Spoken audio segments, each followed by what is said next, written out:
speak for itself. Grinding in silence, ain't nothing to tell. When we step on the court, we gon' bring it to light. And we stop and pop like we caught it a light. Stop asking what's wrong with me. You already know there's a dog in me. And there's no stopping my focus, man. Make sure all my people gon' ball with me. Yeah, I came to compete, I'm a dog with it. Yeah, I came to compete with my paws in it. What's up, CTA family? Welcome back to another episode of the Compete Mentality Podcast. The Compete Mentality Podcast exists to motivate, educate, and inspire you guys to compete. Our definition of competing is doing what God calls you to do, even when it's hard. Welcome back. If it's your first time here, we are so thankful that you came to join us. And if you're a regular listener, man, you're family to us. It's your boy JD, Jordan Delks, and I'm here with my co-host, my better half, my lovely bride, Courtney. What's up, y'all? And guys, we are in the middle, smack dab in the middle of a series called the Compete Mentality. We covered Commit to True North week 1, we covered Open-Minded last week, and today we're diving into Mindset is your greatest asset or liability. But before we do, I have a couple housekeeping items. Mindset and basketball training on our website, competetrainingacademy.org. Get connected with Courtney and I. All of our spring and summer schedule is out there, and we got some great new announcements on our website, competetrainingacademy.org.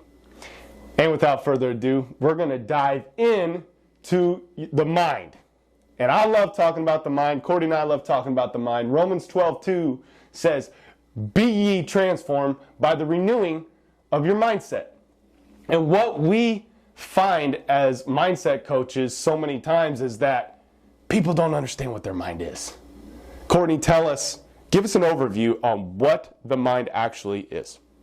I love talking about this topic because there's such a misconception about what the mind is. And we do a lot of training with youth basketball players. We also work with people who are in their 60s and 70s.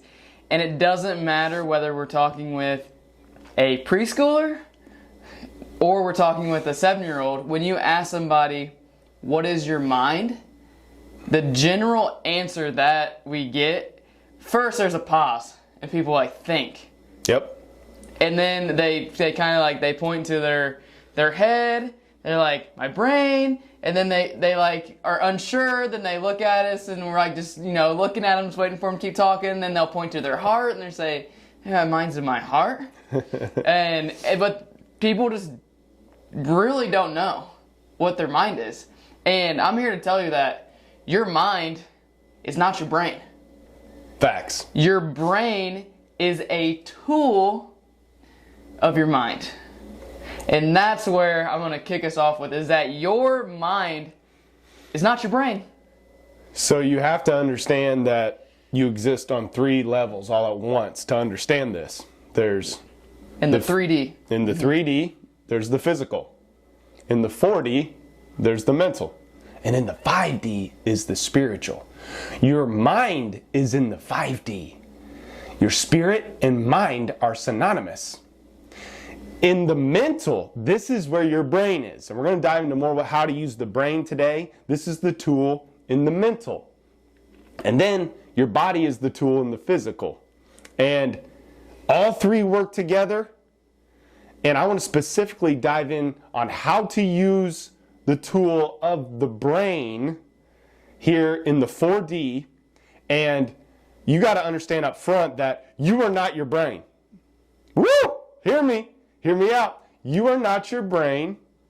And also, in the 3D, in the physical, you are not your body. You have a brain and you have a body, but you are not your brain and your body. So, let's dive into the brain.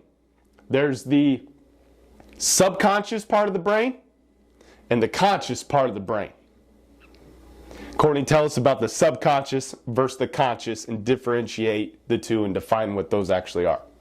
When I'm looking at 2 things, when I look at the subconscious and the conscious, I'm thinking, okay, there's 2 things that are operating the brain, but how much is the conscious operating in my brain? How much is the subconscious? And I want to know, which one is which? Right. What's doing what? And so when you break it down, your subconscious is running 95% of your brain in your life. And what happens though, so our subconscious is formed when we're a kid. So it's ages of 5 to 8 years old, the subconscious is formed.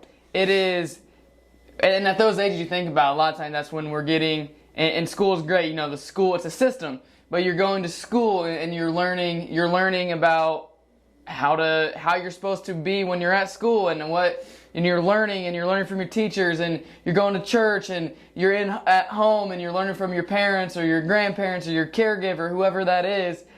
And if whoever is teaching you does not understand how the subconscious works, then you are actually taking on their subconscious and how their program is operating. Whoa! Rewind that.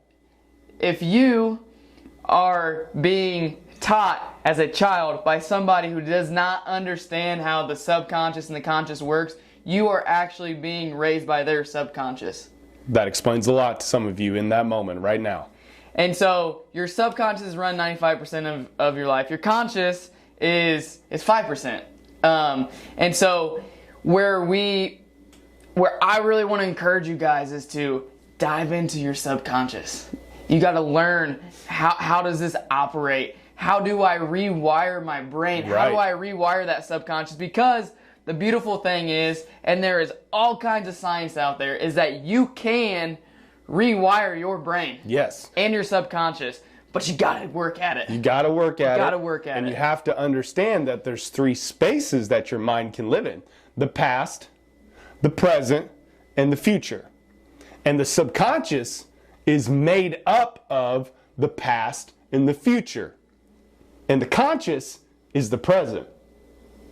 So understanding that, you got to understand what's in the past, future, and present. So I just said the past and future makes up your subconscious. Well, the past, that's regrets and failures. And the future, this is stress, worry, anxiety.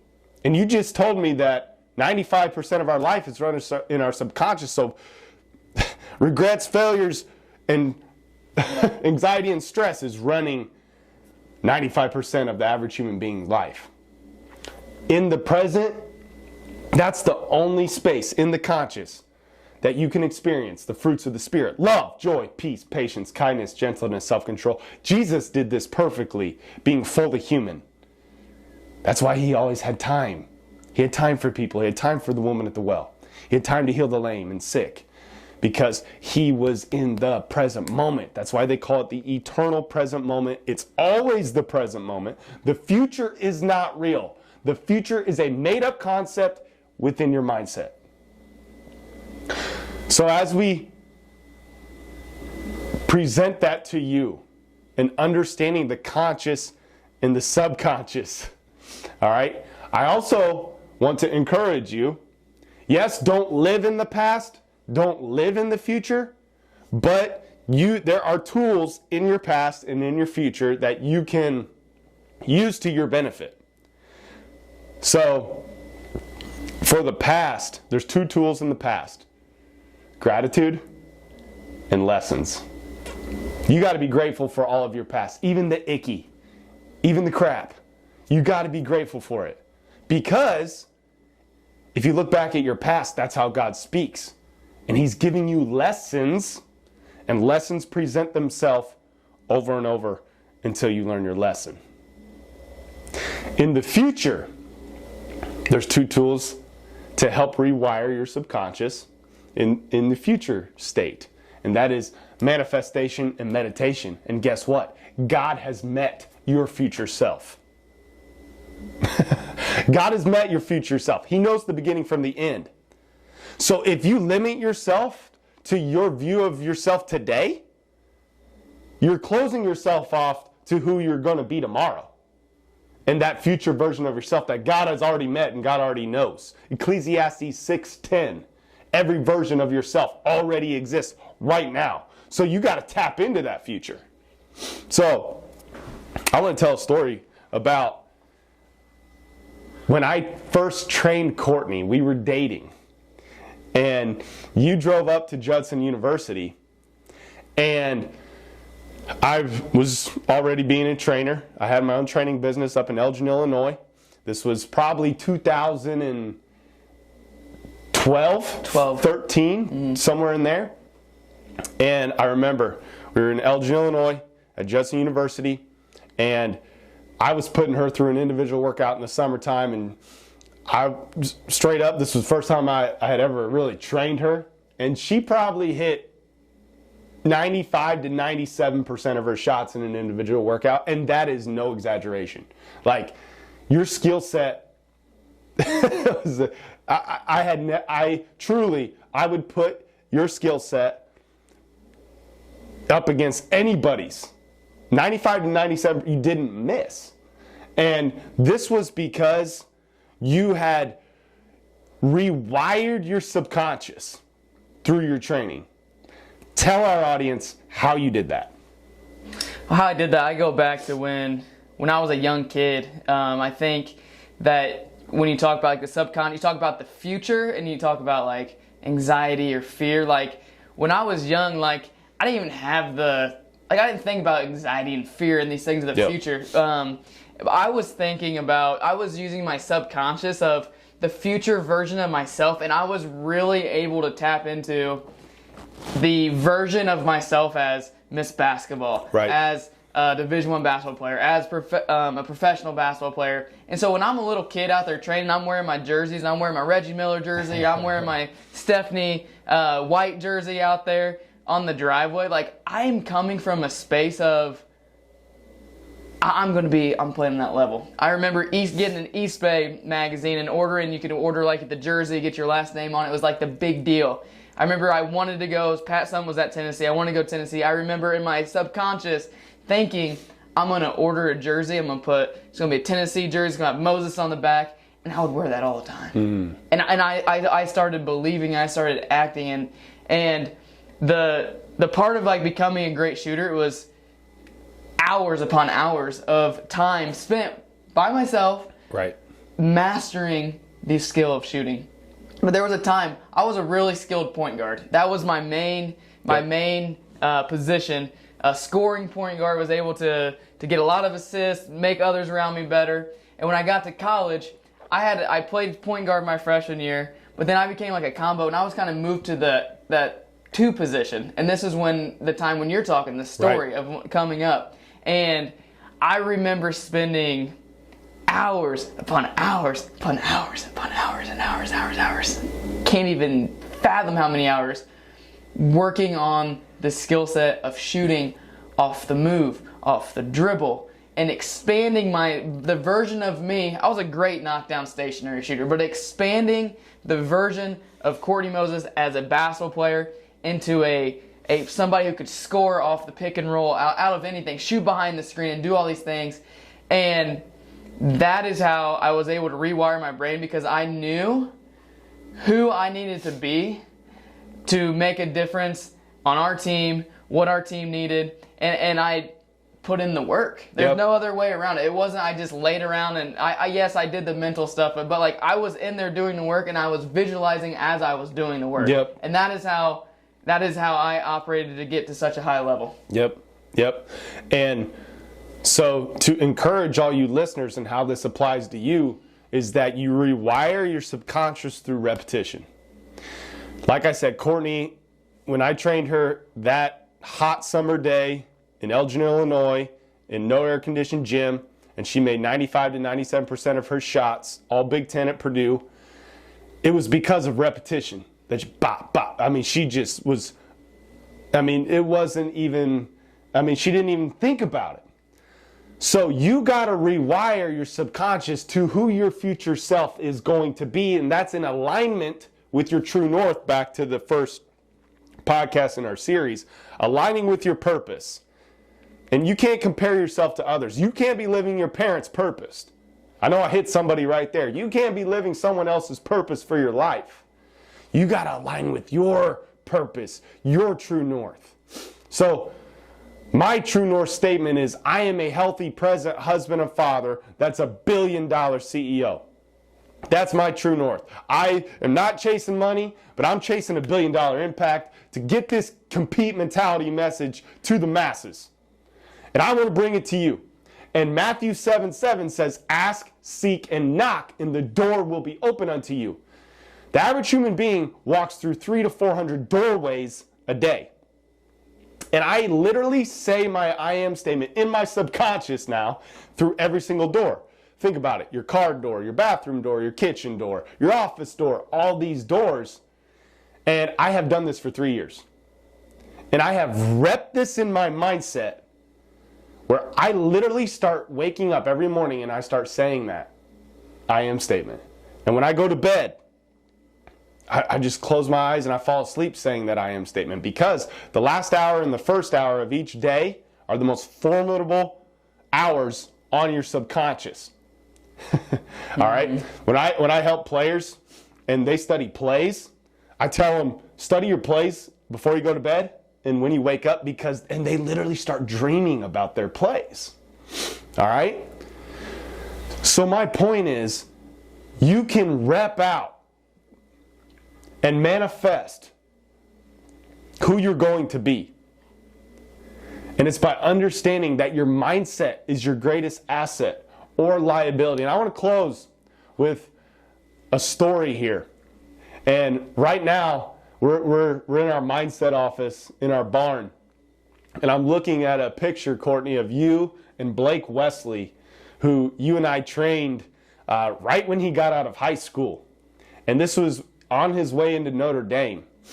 And really, like Blake, just straight up, he was a first-round draft pick in the NBA. I think it was the 21st pick, if I remember correctly. And in that workout, there wasn't a lot of hype around him going into Notre Dame that he was going to be a one and done. But you could tell in that workout that he believed he was going to be. The way he carried himself, the way he trained, how hard he went, the swagger he walked with. And so my challenge to you listeners, who's this future version of yourself? Are you comfortable with who you are today, closing off who you're going to be tomorrow?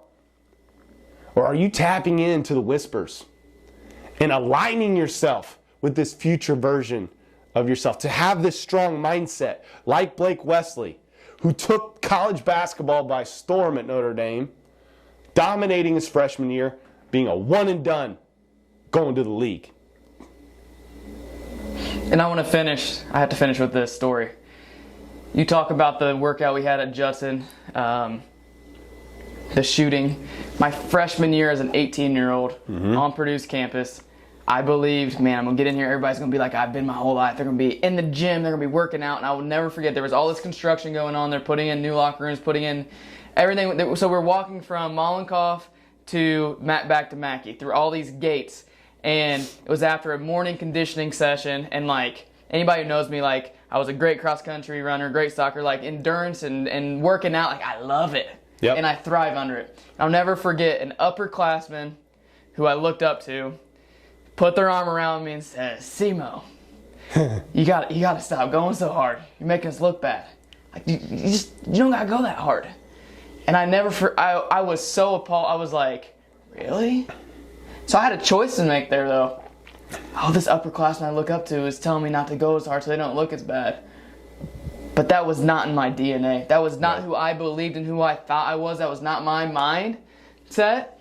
And I still is in my core. So for those of you, like anything that anybody else says about you, you have to take every thought captive. It says in 2 Corinthians 10:5, and you take ownership of what thoughts that you're going to allow to form who you are. Because me not going hard, not using my God-given abilities and going as hard as I can even in off-season workouts, nobody's going to change that about me. Nope. Not one person is going to change that. So know who you are and don't let other people's thoughts about you or the way that you should be affect what you're doing, because you know deep down in your soul and your mind who you're called to be. So draw a line in the sand today. You can transform your life by renewing your mindset. And it starts today. Who's God calling you to be? Align your life with that future version of yourself. Don't close yourself off to who you are today. You are not defined by your past, good or bad. Do what God calls you to do, even when it's hard. Day in, day out, compete. Courtney and I are here for you. If this impacted you, share this podcast with 1, 2, 10, 20 people. Get this message out. And as always, thank you for joining us. Always compete. Do what God calls you to do, even when it's hard.